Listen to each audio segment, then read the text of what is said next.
여러분 잠시 눈을 감고 상상해보세요. 당신은 아주 아름답고 견고한 성의 주인입니다.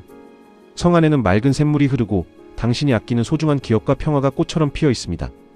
그런데 어느 날 예약도 하지 않은 불청객들이 몰려와 성문을 거치게 두드립니다. 비난이라는 돌을 던지고 무시라는 오물을 뿌리며 당신의 이름을 함부로 부릅니다. 여러분은 어떻게 하시나요? 당황해서 문을 열어주고 그들과 진흙탕 싸움을 벌이나요? 아니면 그들이 던진 돌에 맞아 성벽 뒤에서 숨죽여 울고 계신가요?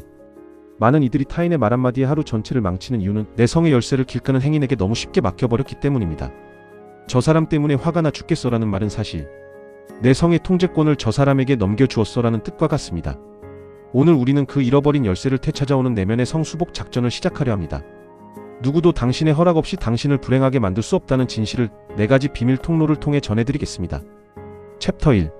자극이라는 화살과 반응이라는 방패. 화살은 날아오지만 관역이 될지는 내가 결정한다. 우리는 누군가 나를 공격하면 당연히 화를 내야 한다고 생각합니다. 하지만 심리학자들은 이를 조건반사라고 부릅니다. 마치 종을 치면 침을 흘리는 실험실의 동물처럼 누군가 욕을 하면 화를 내고 무시를 당하면 위축되는 기계적인 반응을 하고 있는 것이죠. 하지만 인간에게는 동물과 다른 결정적인 힘이 하나 있습니다. 성벽 위에서 아래를 내려다보는 성주가 되어보세요. 적군이 날카로운 화살을 쐈습니다. 만약 당신이 성벽에 날아는 관역판을 딱 붙이고 서 있다면 그 화살은 당신의 심장을 찌를 것입니다. 하지만 당신이 슬쩍 옆으로 비켜서면 어떻게 될까요? 화살은 허공을 가르고 바닥에 박혀 코철덩어리가 될 뿐입니다. 심리학에서는 이를 인지적 재구조화라고 합니다. 사건 자체보다 그 사건을 바라보는 나의 해석이 고통을 만든다는 뜻이죠. 무례한 상사가 소리를 지를 때 나를 공격한다고 해석하면 화살이 꽂히지만 저 사람은 지금 자기 안의 불안을 소음으로 배설하고 있구나라고 해석하면 화살은 빗나갑니다. 분노가 치밀어 오르는 순간 마음속으로 숫자를 1, 2, 3 세어보세요. 그 짧은 3초가 당신을 본능의 노예에서 이성의 성주로 바꿔주는 황금의 시간입니다. 화살을 맞을지 아니면 비켜서서 바닥에 떨어진 화살을 구경할지 선택할 수 있는 유일한 기회입니다. 챕터 2. 침묵이라는 이름에 보이지 않는 성벽. 설명하려 애쓰는 순간 성문은 열리고 주도권은 넘어갑니다. 우리는 억울한 일을 당하면 본능적으로 나를 변호하고 싶어집니다. 그건 오해예요. 사실은 이렇단 말이에요 라고 구구절절 설명하죠. 하지만 기억하세요.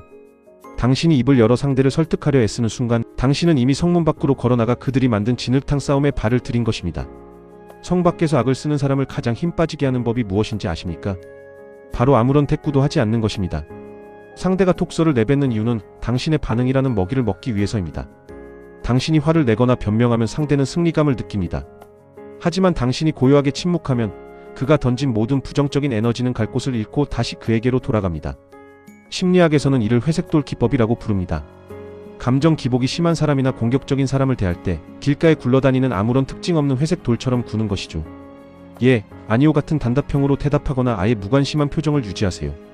당신이 재미없는 반응을 보일 때 불청객은 제 풀에 지쳐 다른 성을 찾아 떠나게 됩니다. 실행 방안. 에너지를 보존하라. 말은 에너지를 밖으로 쏟아내는 행위이고 침묵은 에너지를 안으로 모으는 행위입니다. 지혜로운 성주는 싸울 가치가 없는 전투에 병사를 내보내지 않습니다. 당신의 소중한 언어를 수준 낮은 사람을 설득하는데 낭비하지 마세요. 침묵은 패배가 아니라 너는 내 평화를 깨뜨릴 자격이 없다는 가장 강력한 거절의 선언입니다. 챕터 3. 기대라는 이름의 스파이 색출하기. 성 안의 혼란은 언제나 내부에서 시작됩니다. 외부의 적보다 무서운 건 성 안에서 몰래 문을 열어주는 스파이입니다. 그 스파이의 이름은 바로 기대입니다. 부모님이니까 내 마음을 알겠지. 친구니까 내 편을 들어주겠지. 열심히 했으니까 보상받겠지라는 이 달콤한 기대들이 성벽에 치명적인 틈을 만듭니다. 스토리텔링. 대본 없는 연극. 우리는 무의식 중에 타인에게 내 인생이라는 연극의 대본을 쥐어줍니다. 너는 여기서 나를 위로해야 해. 너는 여기서 나를 칭찬해야 해라고 말이죠. 하지만 타인은 당신의 대본을 읽어본 적도 없고 읽을 의리도 없습니다. 그들은 그저 자기 인생이라는 연극을 하느라 바쁜 독립된 배우들입니다. 기대가 무너질 때 생기는 분노는 상대가 나쁜 사람이라서가 아니라 내가 상대에게 내 행복을 결정할 리모컨을 넘겨주었기 때문입니다. 심리학자들은 이를 통제 소재의 오류라고 지적합니다. 행복의 근거를 외부에 두면 당신의 기분은 평생 타인의 손가락 끝에 휘둘리게 됩니다. 실행 방안. 기대 지우개 쓰기. 오늘부터 타인에게 바라는 마음을 제로에 맞춰보세요. 누군가 나를 칭찬하면 운 좋은 보너스로 여기고 비난하면 원래 저런 사람이지라며 넘기세요. 타인이 나를 대하는 방식은 그들의 인격 수준을 보여주는 지표일 뿐 나의 가치와는 아무런 상관이 없습니다. 기대를 내려놓는 순간 당신은 세상에서 가장 자유로운 성주가 됩니다. 챕터 4. 용서. 성문에 빗장을 걸어 잠그는 마지막 열쇠. 미움은 내가 독약을 마시고 적이 죽기를 기다리는 것과 같습니다. 이미 몇 년 전의 일인데도 밤마다 이불 속에서 그 사람의 목소리가 들리고 분노가 침이 나요. 그렇다면 그 사람은 여전히 당신의 성 안에서 월세도 안 내고 무단 침입 중인 것입니다. 그 불청객을 성 밖으로 완전히 쫓아내고 성문을 걸어 잠그는 유일한 방법은 바로 용서입니다. 스토리텔링. 성 안의 청소 시간. 용서는 상대를 이해해주거나 그가 저지른 잘못을 괜찮아라고 말해주는 자선 활동이 아닙니다. 용서는 오로지 나의 성을 깨끗하게 청소하기 위한 결단입니다.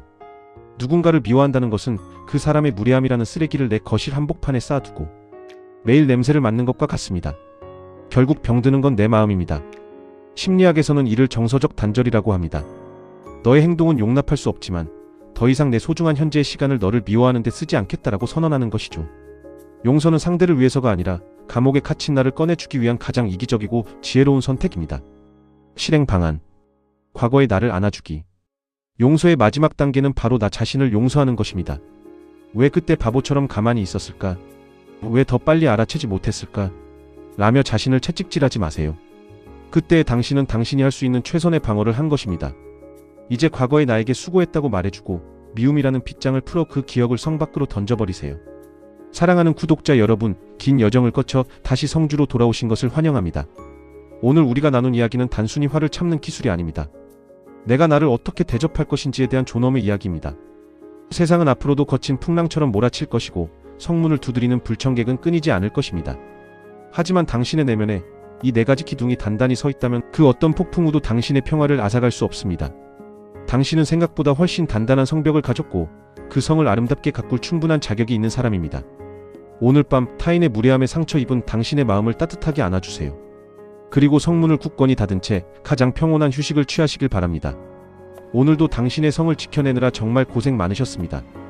내일은 더 고요하고 아름다운 당신만의 태양이 성벽 위로 떠오를 거예요.